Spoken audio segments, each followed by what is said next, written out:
نبا فاؤنڈیشن 5 سال سے لگاتار قرآنی و اسلامی علوم کی نشر و اشاعت میں مشغول ہے۔ گزشتہ 5 برسوں سے یہ فاؤنڈیشن مختلف قرآنی اور اسلامی سرگرمیوں میں مصروف ہے۔ 1. نبا قرآنی میگزین، نوجوانوں کے لیے ایک نفیس اور کلرفل میگزین جو صرف قرآنی علوم سے سرشار ہے۔ قرآنی معلومات، قرآنی معمے، قرآنی شخصیات کا تعارف، قرآنی لطیفے اور قرآنی اشعار وغیرہ اس میگزین میں دیکھے جا سکتے ہیں۔ 2. حوزہ علمیہ معصومہ قم، طالبات کے لیے جامعۃ الزہرا ایران کے کورس کے مطابق قم المقدسہ سے فارغ التحصیل معلمات کے ذریعے شہر لکھنؤ میں کلاسز کا اہتمام کیا جاتا ہے۔ 3. کالج کی طالبات کے لیے سنڈے کلاسز کا انعقاد۔ 4.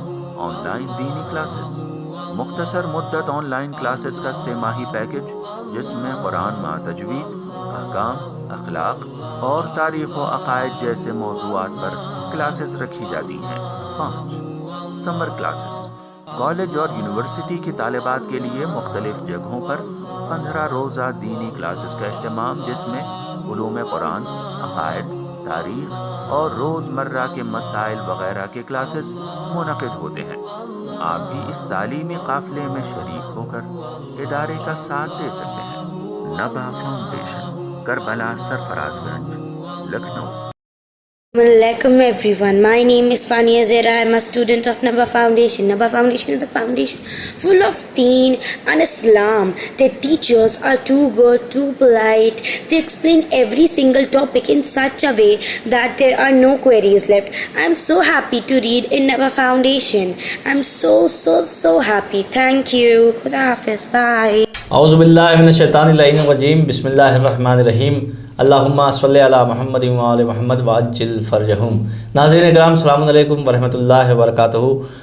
حوزہ معصومہ قم کی جانب سے منعقد کیے گئے نبا انٹرنیشنل کوئز کمپٹیشن میں آپ سب کا خیر مقدم کرتے ہیں۔ ناظرین، آج ہمارے ساتھ اسٹوڈیو میں سوالوں کے جواب دینے کے لیے موجود ہیں عمدۃ المتکلمین استاد الاساتذہ عالی جناب مولانا سید ذوالفقار حیدر صاحب قبلہ۔ چلیے ان کی خدمت میں چلتے ہیں اور کچھ سوال حاضر کرتے ہیں۔ السلام علیکم ورحمۃ اللہ وبرکاتہ۔ وعلیکم السلام ورحمۃ اللہ وبرکاتہ۔ چونکہ جیسا کہ ہمارا جو ٹاپک ہے آج کا تاریخ اسلام ہے، لہٰذا ہمارا پہلا سوال آپ سے یہ ہے کہ تاریخ کسے کہتے ہیں؟ دنیاوی تاریخ اور اسلامی تاریخ میں کیا فرق ہے؟ اعوذ باللہ من الشیطان الرجیم، بسم اللہ الرحمن الرحیم، نحمدہ و نصلی علی رسولہ الکریم وعلیہ الطیبین الطاہرین المعصومین۔ ناظرین کرام، السلام علیکم۔ سوال یہ ہے کہ تاریخ کسے کہتے ہیں اور دنیاوی اور اسلامی تاریخ میں فرق کیا ہے؟ تو ہر لفظ کے 2 معنی ہوتے ہیں، 2 انداز سے۔ ایک تو لغوی معنی ڈکشنری کے اعتبار سے، اور ایک جن معنوں میں وہ رائج ہو گیا ہے، رواج پا گیا ہے، اسے اصطلاحی معنی کہتے ہیں۔ لغت میں تاریخ کا ایک مفہوم تو یہ ہے کہ مثلا آج کون سی تاریخ ہے، یا 21 مارچ کو چاند کی کون سی تاریخ ہوگی، تو یہ وقت کا تعین ہے۔ ایک تو تاریخ کا مفہوم یہ ہے، اور سبجیکٹ کے اعتبار سے جس میں گزرے ہوئے زمانے کے واقعات بیان کیے جائیں وہ تاریخ ہے۔ تاریخ میں گزرے ہوئے زمانے کے واقعات بیان کیے جاتے ہیں۔ اور اصطلاحی معنی یہ ہے کہ ایسے تو بہت سے معنی ہیں، جس میں ایک معنی یہ ہے کہ تاریخ ماضی کے ان واقعات اور حادثات پر مشتمل ہے کہ جس کا انسانی زندگی سے تعلق ہو یا اس کا انسانی زندگی پر اثر ہوا ہو۔ جیسے مثلا شاہوں، بادشاہوں، مذہبی رہنماؤں کی زندگی ہے، اس کا انسانی زندگی سے تعلق ہے، یا زلزلہ وغیرہ آیا، یا کوئی وبائی بیماری آ گئی جیسے آج کل کورونا پھیلا ہوا تھا، تو ان چیزوں کا انسانی زندگی پر اثر پڑا ہے، تو اس کا بھی تعلق ہے تاریخ سے۔ تاریخ کا علم حاصل کرنا بہت ضروری ہے تاکہ ماضی میں لوگوں نے لغزشوں سے جو نقصان اٹھائے ہیں، ہم اپنی زندگی کو ان نقصانات سے محفوظ رکھیں اور کامیاب لوگوں کی زندگی سے اپنی زندگی کو کامیاب بنانے کی کوشش کریں۔ اب رہ گیا تاریخ، ایک دنیاوی ہے، ایک اسلامی تاریخ ہے۔ دنیاوی تاریخ میں قانون تو بنائے گئے، لیکن کوئی ضروری نہیں کہ قانون کے بنانے والوں کا عمل بھی قانون کے مطابق رہا ہو، یا وہ قانون پائیدار نہیں رہے ہیں، وقت کے بدلنے کے ساتھ ساتھ قانون بدل گئے۔ اسلام خدا کا دین ہے، اس کا نظام خدا نے بنایا ہے، قوانین خدا نے بنائے ہیں، ہادی اور رہنما پروردگار عالم نے بھیجے ہیں۔ ان سے بھول چوک، سہو، نسیان کا کوئی اندیشہ نہیں ہے۔ بس ایک بات یہ ہے کہ ہوا یہ ہے کہ ایک ایسی جگہ پہ ہاتھی پہنچ گیا جہاں کچھ اندھے تھے، تو جب ہاتھی پہنچا تو اندھوں نے ہاتھ رکھا، تو کسی کا ہاتھ ہاتھی کے سونڈ پہ پہنچا، کسی کا ہاتھ ہاتھی کی دم پہ پہنچا، کسی کا ہاتھ ہاتھی کے پاؤں پہ پہنچا۔ تو اب جس کے ہاتھ میں ہاتھی کا جو حصہ آیا اس نے بتایا کہ ہاتھی ایسا ہوتا ہے۔ جن لوگوں نے تعصب کی عینک سے اسلام کی تاریخ پڑھا اور عقل کے اندھے رہے، ان لوگوں نے، ان کے مولویوں نے، مورخوں نے یا غلط پروپیگنڈا کرنے والوں نے جو تاریخ بتا دی وہی تاریخ ان کے دل و دماغ میں رہی، جبکہ ہمیں عقل سے کام لینے کی ضرورت ہے اور تحقیق اور جستجو کی ضرورت ہے۔ اسلامی تاریخ سرکار ختمیہ مرتبہ احمد مجتبیٰ محمد مصطفیٰ صلی اللہ علیہ وآلہ وسلم اور بی بی شہزادی جناب فاطمہ زہرا سلام اللہ علیہا اور بقیہ مولائے کائنات اور مولائے کائنات کے معصوم 11 بیٹوں کی تاریخ اصل تاریخ ہے کہ جن کا کردار ہمارے لیے نمونۂ عمل ہے۔ جزاک اللہ۔ تو جیسا کہ تاریخ کے حوالے سے قبلہ نے سوال کا جواب دیا بہت بہترین انداز میں، بہت اچھی مثال بھی پیش کی، تو بڑھتے اگلے سوال کی طرف۔ جیسا کہ آپ نبی کریم کی بات کر رہے تھے، ابھی نبی کریم سے مناسبت کی بات کر رہے تھے، تو نبی کریم جب اس دنیا میں تشریف لائے تو اس وقت سماج کیسا تھا، ماحول کیسا تھا، اور نبی کریم نے اس سماج کو کیسے بہتر بنایا؟ جس زمانے میں نبی کریم صلی اللہ علیہ وسلم تشریف لائے پوری دنیا میں گمراہی کا اندھیرا تھا، ضلالت کا اندھیرا تھا۔ یونان میں علم کی شمع جل رہی تھی، روشن تھی، لیکن پھر بھی اندھیرا زیادہ تھا پوری دنیا میں، اور دنیا کے مقابلے میں عرب میں زیادہ اندھیرا تھا۔ تمام برائیاں عربوں میں پائی جاتی تھی، کوئی ایسی برائی نہیں تھی کہ جو ان میں پائی نہ جاتی ہو، اور بظاہر جو اخلاقی قدریں نظر آتی ہیں، مثلا مہمان نوازی، تو مہمان نوازی اس لیے وہ نہیں کرتے تھے کہ یہ ایک بہت اچھی چیز ہے یا اخلاقی چیز ہے، نہیں، بلکہ اس لیے مہمان نوازی کرتے تھے کہ لوگ انہیں کنجوس نہ سمجھیں، بخیل نہ سمجھیں۔ تو اخلاقی پستیوں میں اس وقت کا معاشرہ گرا ہوا تھا۔ نبی کریم صلی اللہ علیہ وآلہ وسلم جب تشریف لائے، بیٹیاں زمین میں زندہ دفن کی جا رہی تھی، لوٹ مار، قتل، غارت گری، معمولی سی باتوں پر تلواریں نکل آتی تھی، تو 70 سال تک جنگوں کا سلسلہ جاری رہتا تھا، نسلیں گزر جاتی تھی لڑتے لڑتے۔ اس دور کو جاہلیت کا دور کہا گیا۔ دیکھیے، جہالت اور جاہلیت میں فرق ہے۔ جہالت علم سے محرومی کا نام ہے اور جاہلیت تربیت سے محرومی کا نام ہے۔ اس وقت کا عرب معاشرہ علم سے بھی محروم تھا اور تربیت سے بھی محروم تھا، تمام برائیاں پائی جاتی تھیں، اور سب سے بڑی بات یہ تھی کہ ان برائیوں پہ وہ فخر کرتے تھے، ناز کرتے تھے۔ اشعار میں اپنی باتیں وہ برائیوں کو اس طرح سے پیش کرتے تھے جیسے کوئی بہت بڑا کارنامہ انجام دیا گیا۔ ایسے سماج میں، ایسے معاشرے میں سرکار ختمیہ مرتبت صلی اللہ علیہ وسلم تشریف لائے تو سب سے پہلا کام آپ نے یہ کیا کہ 40 سال تک بالکل خاموش زندگی آپ نے بسر کی، یعنی 40 سال تک کوئی اعلان نہیں کیا کہ ہم اللہ کے نبی ہیں، خدا کی طرف سے آئے ہیں، خدا کا پیغام لے کے آئے ہیں، ہمارے آنے کا مقصد یہ کچھ نہیں، بلکہ 40 سال اس برے معاشرے میں اتنی اچھی زندگی گزاری کہ گویا کردار کے ذریعے سے، اپنے اخلاق کے ذریعے سے دنیا کو بتایا کہ انسانیت کیا چیز ہوتی ہے۔ چونکہ انسان تھے یہ، لیکن جانوروں سے بدتر ہو چکے تھے، لہٰذا نبی نے اپنے کردار سے بتایا کہ انسانیت کیا چیز ہوتی ہے۔ تو 40 سال اپنے کیریکٹر، اپنے کردار، اپنی سیرت، اپنے اخلاق سے دلوں پہ نقش جمایا لوگوں کے، اور یہاں تک کہ وہ برا معاشرہ بھی آپ کو امین اور صادق کہنے لگا۔ دیکھیں، بہت سی باتیں ہم سنتے ہیں، غور نہیں کرتے۔ صادق اور امین یہ بہت اہم ٹائٹلز تھے، بہت اہم القاب تھے جو مکے والوں نے پیغمبر اسلام کو دیے تھے۔ کب؟ بچپن سے لے کے 40 سال تک کی زندگی نبی کی دیکھی تھی۔ یہ عمر وہ ہوتی ہے، کچھ بچپن کی خطائیں ہوتی ہیں، بچپن کی لغزشیں ہوتی ہیں، بچپن کی نادانیاں ہوتی ہیں، جوانی کا جوش ہوتا ہے، جوانی کے کچھ تقاضے ہوتے ہیں، لیکن 40 سال کے عرصے تک عربوں کی نگاہ میں آمنہ کے لال کی کوئی ایک برائی نظر نہیں آئی، اور آخر میں انہوں نے صادق اور امین کا خطاب دیا۔ تو صادق کا تعلق، سچائی کا تعلق زبان سے ہے، سچ کا تعلق زبان سے ہے، اور امانت کا تعلق عمل سے ہے۔ گویا قول اور عمل دونوں کی ذمہ داری، دونوں کی سند دے رہے ہیں اس دور کے برے لوگ کہ آپ سچے بھی ہیں، آپ امانت دار بھی ہیں۔ تو ایک جملہ یہ کہہ دوں کہ نبی نے اپنے کردار کا کلمہ پہلے پڑھوایا ہے، اللہ کا کلمہ بعد میں پڑھوایا ہے۔ اس طریقے سے ہمیں سبق دیا کہ اگر تبلیغ کرنی ہو، سماج اور معاشرے اور قوم اور امت کی اصلاح کرنی ہو، تو پہلے اپنے کردار کے نقوش لوگوں کے دل و دماغ میں بٹھاؤ، تب اس کے بعد دین بتاؤ، مذہب بتاؤ، اسلام بتاؤ، تاکہ تمہاری زبان میں اثر ہو۔ تو پیغمبر اسلام صلی اللہ علیہ وسلم نے اپنی سیرت، اپنے اخلاق، اپنے کردار کے ذریعے سے بتایا کہ دیکھو سیرت کیا چیز ہے، اخلاق کیا چیز ہے۔ ہوتا کیا ہے، ہم اگر کمزور ہوتے ہیں اور دشمن مضبوط ہوتا ہے تو دشمن کے کمزور ہونے کا انتظار کرتے ہیں۔ اب دیکھیں وہ واقعہ بڑا مشہور ہے، حالانکہ نبی کسی بھی دور میں کمزور نہیں تھے، لیکن وہ ضعیفہ جو آپ پہ کوڑا کرکٹ پھینکتی تھی بیمار ہو گئی تو آپ اس کی عیادت کے لیے گئے۔ ہم لوگ اپنوں کی عیادت کے لیے نہیں جاتے، مومنین ایک دوسرے کی عیادت کے لیے نہیں جاتے، نبی اس کافرہ عورت کی عیادت کے لیے جا رہے ہیں جو اللہ کے دین کا کلمہ نہیں پڑھے بلکہ اللہ کے رسول کو اذیت پہنچا رہی ہے۔ تو نبی نے ہمیں بتایا کہ اخلاق کے مظاہرے کا صحیح وقت یہی ہے کہ دشمن کے کام اس کی مصیبت میں آیا جائے، تاکہ آپ کے اخلاق، آپ کے کردار، آپ کی سیرت کا اثر دل و دماغ پہ، دشمنوں کے دل و دماغ پہ پڑے۔ نتیجہ کیا ہوا کہ جو ضعیفہ نبی کی دشمن تھی اس نے کلمہ پڑھ لیا۔ ایسے بہت سے واقعات ہیں۔ ایک ضعیفہ تھی جو سامان اپنی طاقت سے زیادہ اٹھانے کی کوشش کر رہی تھی، وہ نبی کو پہچانتی نہیں تھی، سنا تھا نبی کے متعلق لیکن اس نے نبی کو دیکھا نہیں تھا۔ سنا تھا کہ وہ ایک شخص ہے جو کہ نئے دین کی ایجاد کر رہا ہے اور ہمارے خداؤں کو برا بھلا کہتا ہے، تو وہ بدظن تھی نبی سے۔ بہرحال نبی نے کہا کہ یہ سامان بہت زیادہ، اگر آپ اجازت دیں تو میں آپ کے گھر پہنچا دوں۔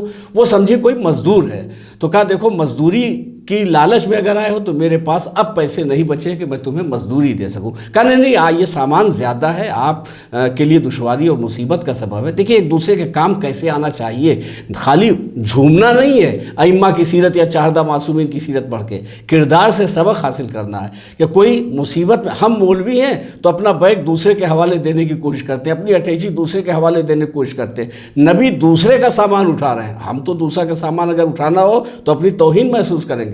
نبی نے اس بڑھیا کا، اس ضعیفہ کا سامان اپنے سر پہ اٹھایا، اس کے گھر تک پہنچایا۔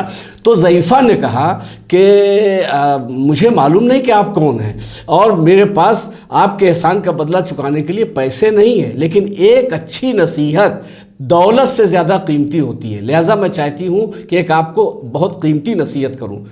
تو آمنہ کے لال نے کہا کہ جی فرمائیے کیا نصیحت ہے؟ کہا بیٹا سنا ہے محمد ابن عبداللہ نامی کوئی شخص ہے جو نئے دین کی ایجاد کر رہا ہے اور ہمارے خداؤں کو برا بھلا کہہ رہا ہے، اور سنا ہے کہ اس کی زبان میں، بیان میں جادو ہے، جو سنتا ہے اس کا گرویدہ ہو جاتا ہے، لہٰذا اس کے پاس مت بیٹھنا، اس کی باتیں مت سننا، یہ میری نصیحت ہے۔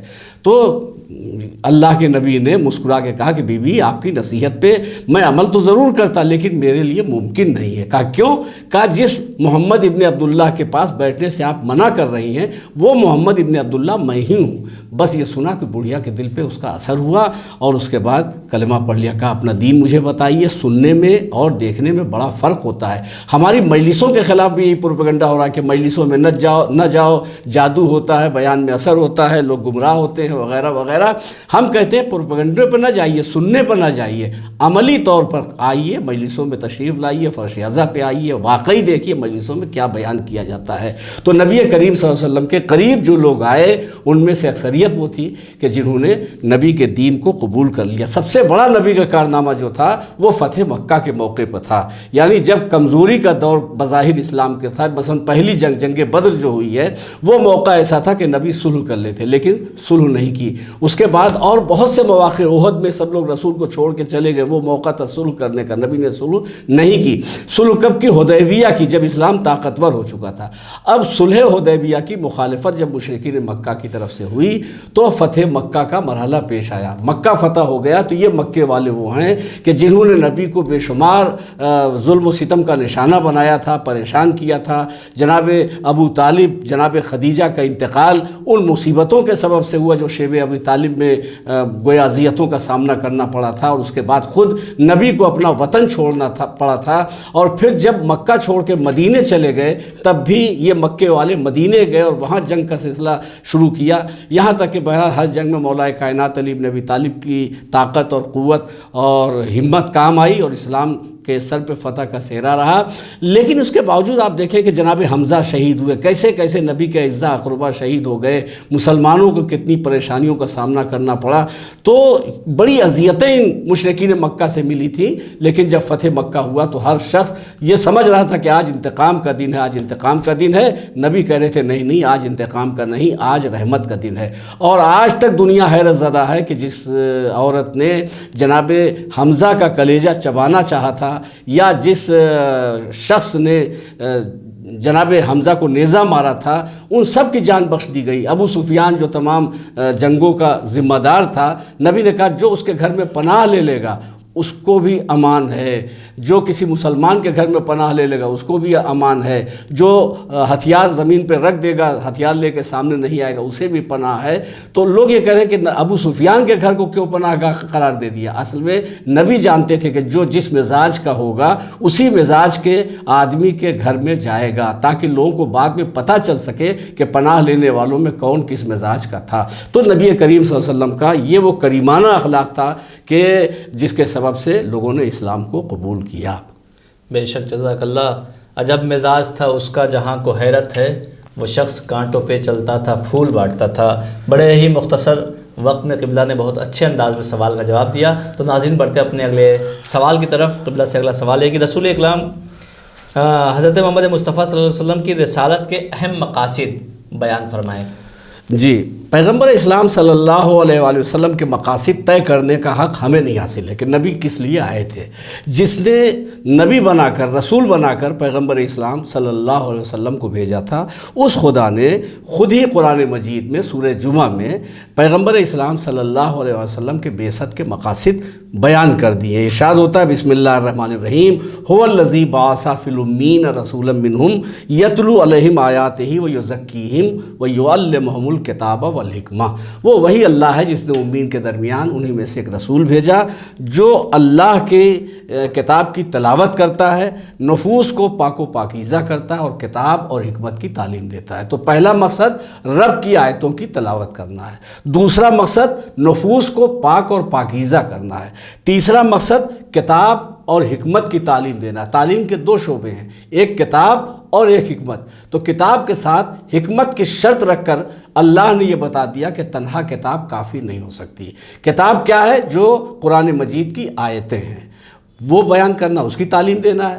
حکمت کیا ہے؟ اب اس کی شرح جو نبی بیان فرمائیں یا اسلام کی جو بھی تعلیم پیغمبر اسلام دے رہے ہیں وہ گویا حکمت میں شامل ہے۔ تو نبی کا جو بھی عمل ہو، یا تو تلاوت قرآن ہے، یا تو تزکیہ نفس ہے، نفس کو پاک و پاکیزہ کرنا مقصد ہے، اور یا تو کتاب کی تعلیم دینا ہے یا حکمت کی تعلیم دینا ہے۔ اب نبی کے جتنے اقوال ہیں، نبی کے جتنے عملی مظاہرے ہیں، یہ انہی چار حصوں میں آئیں گے۔ مثلا اگر کسی کی تعظیم کے لیے کھڑے ہو رہے ہیں تو یہ بھی انہی چاروں میں سے کوئی ایک شعبہ ہے، کوئی ایک حصہ ہے، یا کسی کو غدیر میں مولا بنا رہے ہیں تو یہ بھی یا تو تلاوت قرآن ہے، یا تزکیہ نفس کا ذریعہ ہے، یا کتاب و حکمت کی تعلیم کا ذریعہ ہے۔ ایسے اگر کسی کے لیے سجدے کو طول دے رہے ہیں، کسی کے لیے خطبہ چھوڑ کر کے زمین پہ آ کر کے اسے گود میں لے رہے ہیں اور آ کر کے پھر اس کا تعارف پیش کر رہے ہیں، تو نبی کا جو بھی عمل ہے وہ ہر عمل انہی چاروں باتوں کے درمیان ہے۔ اس لیے کہ خداوند عالم نے دوسری جگہ قرآن مجید میں فرمایا وما محمد الا رسول، ہاں ہمارا حبیب صرف اور صرف اللہ کا رسول ہے۔ لہٰذا یہاں باپ اور بیٹے کی محبت نہیں دیکھی جائے گی، نانا نواسے ہوتا ہے، فطری طور پر ہونی چاہیے، لیکن ان فضیلتوں کو رشتوں پہ محمول نہیں کیا جا سکتا، بلکہ اللہ کا نبی ہے جو امت کو پہچانوا رہا ہے کہ ہمارے بعد دین کے محافظ کون لوگ ہوں گے۔ بے شک، جزاک اللہ۔ تو ناظرین بڑھتے ہیں، جیسا قبلہ نے بھی فرمایا کہ نبی کسی کی تعظیم کرتے ہیں تو تعظیم کا جب بھی تصور آتا ہے تو شہزادی کے حوالے سے بات ہوتی ہے۔ تو قبلہ سے اگلا سوال اسی کے متعلق کر لیتے ہیں کہ قبلہ کیا جناب سیدہ رسول کی اکلوتی بیٹی تھیں؟ چونکہ اس میں بھی تاریخ میں بہت زیادہ کنفیوژن ہے، کیا رسول اسلام کی اکلوتی بیٹی تھی جناب فاطمہ زہرا؟ جی ہاں، بیٹی کے اعتبار سے جناب فاطمہ زہرا سلام اللہ علیہ، تاریخ کی سچائی یہی ہے کہ اکلوتی بیٹی تھی، کوئی دوسری بیٹی نہیں. بقیہ اور جو بیٹیوں کا تذکرہ آتا ہے وہ جناب خدیجہ نے پرورش کی تھی ان بیٹیوں کی. وہ جناب خدیجہ کی بھی بیٹیاں نہیں تھیں بلکہ پرورش کی تھی. تو اس وجہ سے اب یہ رسول کی محبت اور ان کا سلوک ایسا تھا کہ کچھ لوگوں کو یہ محسوس ہوا کہ یہ رسول کی سلوی بیٹیاں ہیں. ورنہ آپ دیکھیے کہ فضیلتوں کے جو پہلو ہیں، اگر آپ ٹافی ایک بچے کے لیے لے جائیں دوسرے بچے کے لیے نہ لے جائیں تو شکوہ ہوگا. تو گھر میں فضیلتوں کا اتنا اظہار ہو رہا ہے تو دوسری بیٹیوں کی کوئی تو آواز بلند ہونی چاہیے تھی کہ ہر فضیلت فاطمہ ہی کے لیے، ہم نہیں ہیں. اور اگر ان فضیلتوں کے اظہار سے پہلے ان بیٹیوں کا انتقال بھی ہو چکا تھا تو داماد لوگ تو موجود تھے، داماد لوگوں کو شکوہ کرنا چاہیے تھا کہ اللہ کے رسول صرف علی ہی تو داماد نہیں، داماد ہم بھی تو ہیں. تو یہ جتنے فضائل ہیں، قرآن کی آیتیں ہیں تو علی کے لیے، آپ کی حدیثیں ہیں تو علی کے لیے، آپ کا عملی مظاہرہ ہے تو علی کے لیے، تو ہم بھی تو آپ کے داماد ہیں. تو نہ تو نبی کا کوئی عمل، نہ نبی کا کوئی قول، نہ قرآن کی کوئی آیت کسی داماد کے لیے، تو کم سے کم شکوے کی کوئی آواز بلند ہونی چاہیے تھی. اب بات صرف اتنی ہے کہ جناب سیدہ صلوات اللہ علیہا کی ولادت 20 جمادی الثانیہ 5 بعثت ہوئی اور شہادت 3 جمادی الثانیہ سن 11 ہجری کو ہوئی. جناب خدیجہ سے پیغمبر اسلام صلی اللہ علیہ وسلم کے اس سے پہلے کئی بیٹے ہو چکے تھے جو زندہ نہ رہے. ماریہ قبطیہ کے بطن سے بعد میں ابراہیم پیدا ہوئے جو 8 ہجری میں پیدا ہوئے اور 10 ہجری میں انتقال ہو گئے. یہاں پہ ایک بات کی وضاحت بہت ضروری ہے کہ لوگ کہتے ہیں مباہلے میں رسول کا کوئی بیٹا نہیں تھا. مباہلے میں جناب ابراہیم تھے جو ماریہ قبطیہ کے بطن سے تھے، یعنی سن 8 ہجری میں ولادت ہوئی ہے اور 9 ہجری میں مباہلہ ہوا ہے اور 10 ہجری میں ابراہیم کی رحلت ہوئی ہے. تو اس کا مطلب یہ ہو کہ جناب ابراہیم تھے.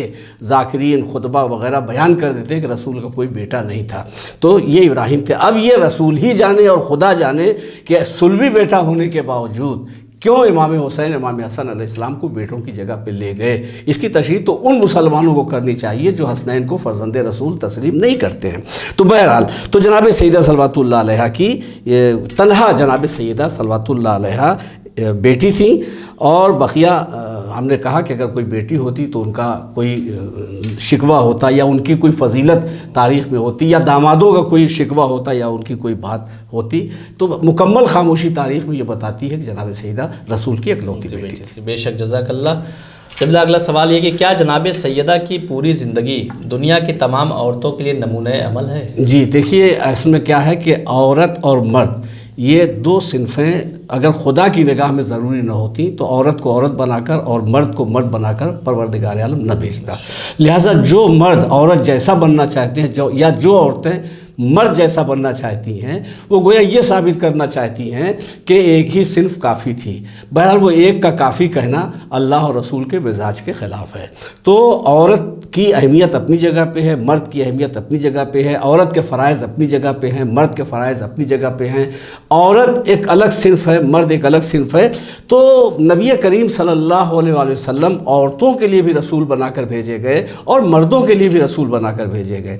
تو مردوں کے درمیان بتا سکتے تھے کہ نماز ایسے پڑھو، روزہ ایسے رکھو، حج ایسے کرو. عورتوں کو بھی بتا سکتے تھے نماز ایسے پڑھو، روزہ ایسے رکھو. لیکن شوہر کی اطاعت کیسے کی جائے زبانی طور پہ بتا سکتے تھے، عمل کر کے کیسے بتائیں. بچوں کی پرورش کیسے کی جائے یہ عمل کر کے نہیں بتا سکتے تھے، زبانی طور پہ بتا سکتے تھے. تو کوئی ایسا معصوم کردار عورت کا ہونا چاہیے تھا کہ جس کا کردار اتنا معصوم ہو اور سیرت اتنی بلند ہو کہ رسول کی سیرت کا جز قرار پا سکے.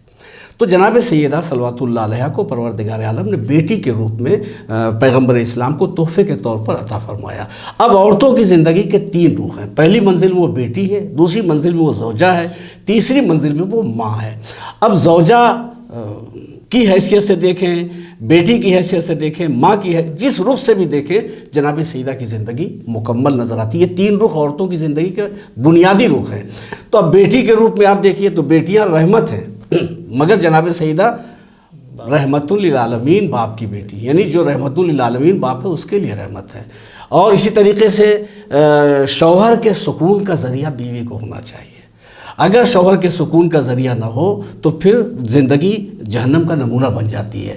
جناب سیدہ صلوات اللہ علیہا جب بیٹی کے روپ میں ہے تو اس طریقے سے پیغمبر اسلام صلی اللہ علیہ وآلہ وسلم کی خدمت کرتی ہیں، اور گویا یہ خدمت شفقت کے انداز میں ہو جاتی ہے کہ نبی کریم صلی اللہ علیہ وآلہ وسلم آپ کو ام و ابیہا، اپنے باپ کی ماں کا خطاب دیتے ہیں۔ اگرچہ ام و ابیہا کے بہت سے معنی لوگوں نے بیان کیے، معنی بیان کیے ہیں، مقصد یہ کہ ام کے معنی مقصد کے بھی بیان کیے ہیں، لیکن یہ لقب شہزادی جناب سیدہ کا گویا کہ امتیازی لقب ہے اور ایک بہت بڑی فضیلت اس میں پنہا ہے۔ تو بیٹی کے روپ میں اتنا بلند کردار، بیوی کے روپ میں اتنا بلند کردار ہے کہ دیکھیے آج ہمارے ہاں معاشرے میں بہت بڑی خامی یہ ہے کہ بچیوں کو یہ بتایا نہیں جاتا کہ سسرال میں جا کے ذمہ داریاں کیا ہیں اور شادی کر دی جاتی ہے۔ نتیجہ یہ ہے کہ جب وہ حالات کا سامنا کرتی ہیں تو گھبرا جاتی ہیں۔ جناب سیدہ بیوی بن کر جب آئی ہیں، یہاں پہ ایک رخ اور بیان کر دیں کہ 18 سال کی عمر جناب سیدہ کی ہے، 9 سال باپ کے گھر میں گزارے ہیں، 9 سال شوہر کے گھر میں گزارے ہیں۔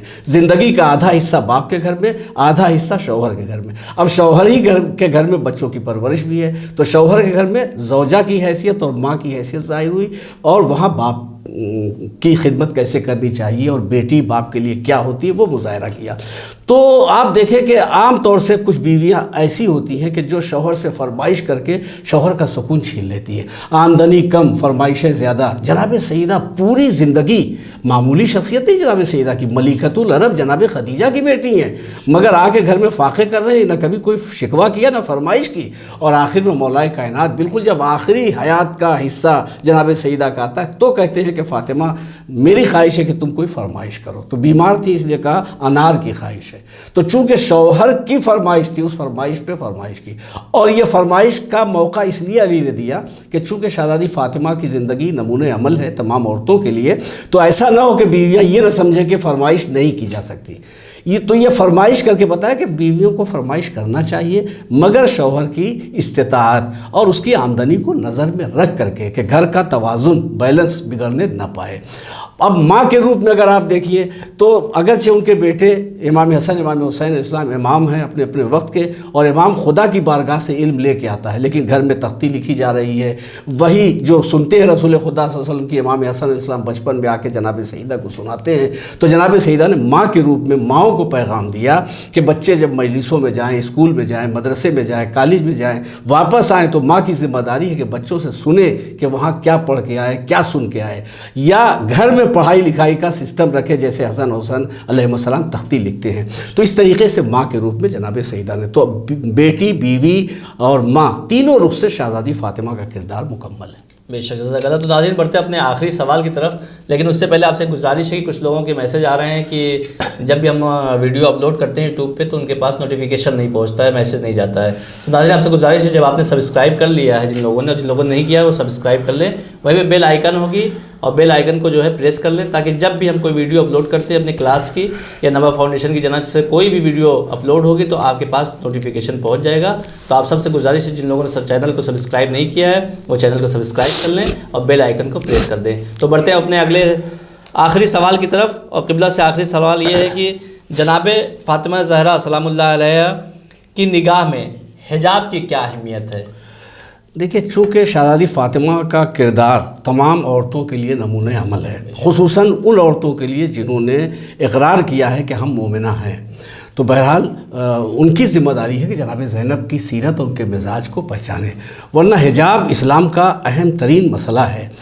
ہم ایک جگہ مجلس پڑھنے گئے، وہاں ایک بالکل جوان لڑکی اپنے بھائی کے ساتھ جہاں ہم ٹھہرے ہوئے تھے وہاں آ گئی، تو ہم نے کہا کہ بیٹی تم اس طریقے سے کیوں آئی ہوگا، کچھ پوچھنا تھا تو پردے میں پوچھ لیتی یا اپنے بھائی سے کہلوائی تھی۔ تو اس نے کہا نہیں، ہم اس لیے آئے ہیں کہ آپ ہم کو پردہ سمجھا دیجئے، اگر ہماری سمجھ میں آ گیا تو ہم آپ سے وعدہ کرتے ہیں کہ آج سے ہم حجاب کا خیال رکھیں گے اور حجاب کی پابندی کریں گے۔ تو خیر جب اس نے مسئلہ پیش کیا تو ہم نے کہا حدیث اور قرآن سے اسے نہیں سمجھایا جا سکتا، عقل سے سمجھایا جائے۔ تو ہم نے کہا یہ بتاؤ نماز پڑھتی ہے؟ اس نے کہا ہم نماز پڑھتے ہیں۔ تو ہم نے کہا یہ بتائیے کہ جتنے مختصر لباس میں ہم نماز پڑھ سکتے ہیں اتنے مختصر لباس میں آپ نماز پڑھ سکتی ہیں؟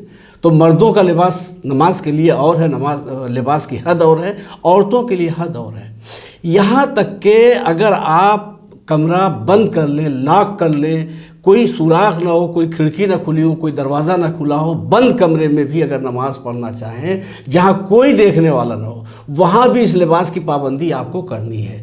تو جو خدا مصلی پر آپ کو بے حجاب نہیں دیکھنا گوارا کرتا, وہ خدا بازار میں, دکانوں پہ, آفس میں, کارخانوں میں آپ کو بے حجاب کیسے دیکھے گا؟ دوسرے دن ہم لوگوں کی دعوت ہوئی اور کھانا آیا اور پردے کے پیچھے سے آواز آئی کہ آج سے ہم نے حجاب شروع کر دیا ہے. تو یہ تو مقصد ہے کہ اسلام میں حجاب کی بڑی اہمیت ہے. دیکھیے جتنی اہم چیزیں ہیں وہ پردے میں رکھی جاتی ہیں. خود قرآن مجید غلاف میں رکھا جاتا ہے, بقیہ اور کتابیں آپ دیکھیے عام طور سے رکھی جاتی ہیں. تو یہ تو عورت کی عزت اور وقار میں اضافہ ہے.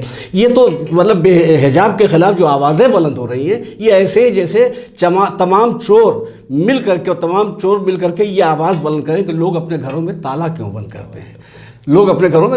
بند کرتے ہیں, شہزادی فاطمہ تمام عورتوں کی سردار ہیں, جنت کی عورتوں کی سردار ہیں, اور حجاب عورت کی زندگی کا بہت اہم مسئلہ ہے.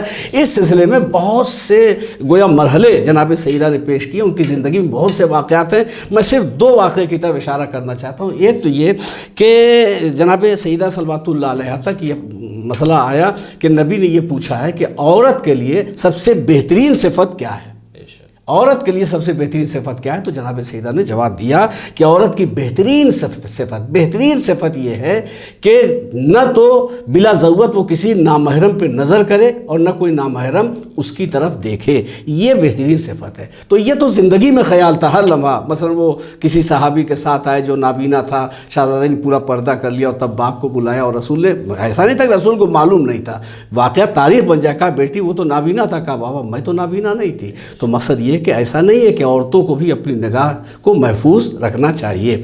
سب سے بڑی بات یہ ہے کہ آخری وقت میں جناب اسما سے جناب سیدہ کہتی ہیں کہ یہاں مرنے کے بعد جب عورتوں کا جنازہ اٹھا کر لے جایا جاتا ہے تو تخت کے اوپر میت رکھ کر کے چادر رکھ دی جاتی ہے اور جسم کے خد و خال دکھائی دیتے ہیں, یعنی چادر میں ظاہر ہوتے ہیں. تو مجھے یہ منظر پسند نہیں ہے, یہ رسم پسند نہیں, انداز پسند نہیں ہے.